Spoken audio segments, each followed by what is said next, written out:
আমরা যোগ্য তাদের যাতে আমাদের পুনরায় আমাদের চাকরিতে বহাল রাখে, অযোগ্যদের বাতিল করে এবং তার ফলেই কিন্তু আজকে যোগ্য অযোগ্যকে মেশানোর ফলেই সুপ্রিম কোর্ট আমাদের প্যানেলটা বাতিল করলো।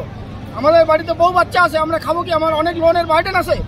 তাছাড়া আর একটা ব্যাপার হচ্ছে, আমরা আগেও চাকরি পেয়েছি আপার প্রাইমারিতে, আমি যাই নাই, আমার অনেক বন্ধু বান্ধব সবাই চাকরি পেয়েছে, কিন্তু আমরা কেউই যাই নাই।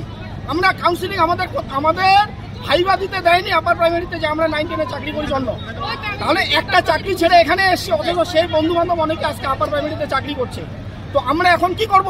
এই চাকরিটা হারিয়ে এখন আমরা কি করব? যদি বিচারপতিকে বলা হয় যে উনি আবার ল পরীক্ষা দিয়ে বিচারপতি হন, 15 বছর আগে উনি পারবেন সেটা করতে? 10 বছর আগে আমরা যেমন ছিলাম, 10 বছর পরে কি আমাদের ব্রেন বুদ্ধি সেরকম ভাবে আছে কি?